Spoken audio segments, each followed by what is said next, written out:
Some folks have already planted their food plots in the deep south, but for the rest of us, it's just about time to get out there and establish those summer food plots. I want to share 3 tips or considerations to help all of us have very productive food plots this summer.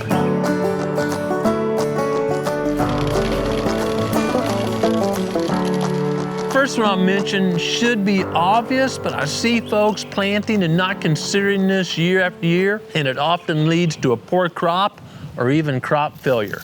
And that is soil moisture. I don't like to plant after a big rain. Boy, that soil can get wet, and that allows you to compact the soil a lot more. You can really squeeze that soil so tight, it's tough for young roots to get through there. Moisture doesn't want to settle in. A lot of issues with compacted soil. That's one reason we promote never disking soil. But you don't want to go out there and plant and there's no rain in the forecast. There's no rain between here and California. If I'm using no-till drill, ideally I plant before good rain, a couple of days ahead of what the weatherman says we're going to get a ½ inch of rain or more. That way the moisture can just soak into those seeds. If I plant after the rain, that ground is already really wet, I'm going to cause some soil compaction. Now, if I'm broadcasting the seed, which I do a lot of, I want to plant within 24 hours of less when that rain's going to fall. And again, I want a ½ inch or more when I'm broadcasting seed, because if you just put those bare seeds on the ground, remember, they're living organisms. They can desiccate or dry out and die, and I promise you, cardinals, turkeys, squirrels, and other critters will be going out of there with their cheeks full of seed, and it's amazing how many seeds they can remove with 2 or 3 days' time.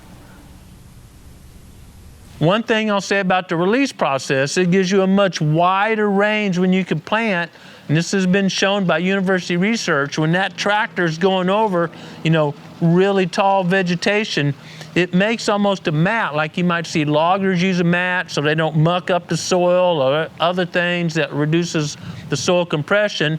Or maybe you've seen dozers with really wide tracks called low PSI, pounds per square inch tracks. Well, all that vegetation, it doesn't seem like it would, but it does, spreads out the weight of the tractor a little bit and minimizes soil compaction.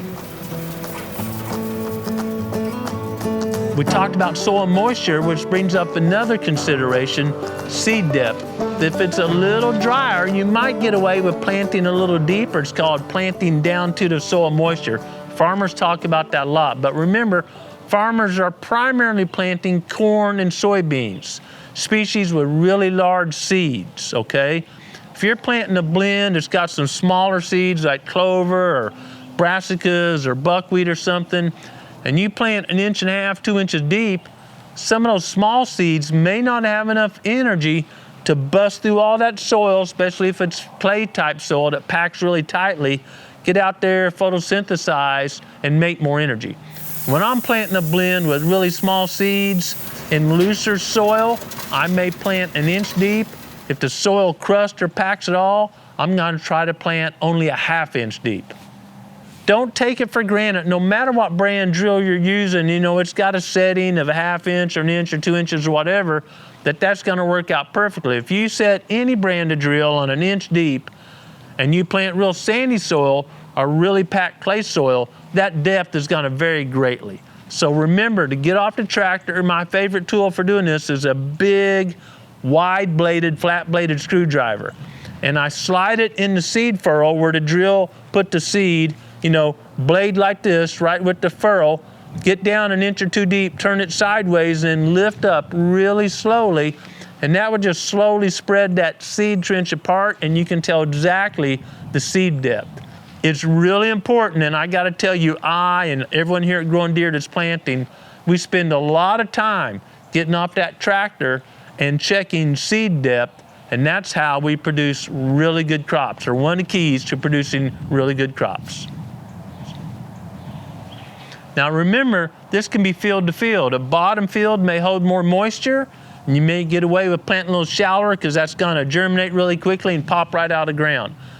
Maybe up here on a rocky ridge top or something, and I'm trying to plant a little bit deeper to get that seed into soil, but again, I don't want to plant too deep based on the seed size. So We don't just check it once and then take off planting 30 acres at a time. When I say getting off the tractor, we're getting off a minimum of 1 time per field, and maybe multiple times, because some fields may be, really hard on one side and softer soils on the other, and you kind of set in a medium depth. So getting off that tractor and checking seed depth related to soil type and moisture availability is a big key to producing really good stands.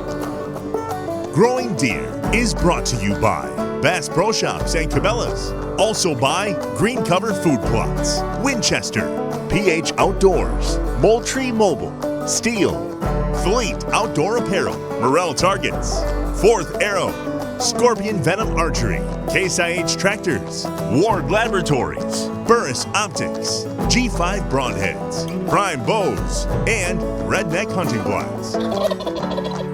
A lot of times we're trying to rush to get everything planted right before that rain. You've waited, and it's finally coming your way, and you start planting real fast. That could be an issue too. If you're using a no-till drill, the faster you plant, it's tougher for any brand of drill again to get that seed depth just right. You may hit a rock, and if you're going faster, it stays up a little longer and comes down, or it's just bouncing more, the whole drill's bouncing more. We plant at 1.5 miles per hour. Boy, that can be boring, to tell you the truth. We plant at 1.5 miles an hour. Our land's pretty rough here in the Ozark Mountains. We've tried planting faster, and when you get off again with your screwdriver and look at that seed furrow, you see that the seed spacing is not as even, and the depth varies a lot more. We have found by slowing down a little bit, letting those springs and systems on the drill to work with the land, gives us a much more uniform planting depth and seed placement. On top of all those benefits of planting a bit slower, it's gonna save breakdowns, right? If, again, we're here in the Ozark Mountains, if you're going 5 miles an hour and that coulter on the drill hits a rock, it doesn't bounce quite as quickly over it, right? Something's gotta give. You're going, 1.5 miles, 2 miles an hour, it's likely just to roll over and going down. It's not likely it does it here, because we hit rocks all the time. And our PH drill just handles that perfectly, but we're driving at a reasonable speed. There's a lot to planting, but these 3 tips, I think, are some of the most important tips that help us and will help you produce high-quality food plots. Planting and watching seeds grow, man, I get a lot of enjoyment out of that. After I plant, I'll spend hours out there just walking, a little bit this day, a little bit on the next day, waiting for those seeds to germinate, making sure I can see the rows. It's a great way to enjoy creation. But even more important than spending time enjoying creation is making sure we're getting everything right in our life. Is our spiritual depth set correctly? And that requires taking time every day, just like planting and doing it right. We want to take time, slow our speed down, spend some time in the Word, and seek the Creator's will for our life. Thanks for watching Growing Deer.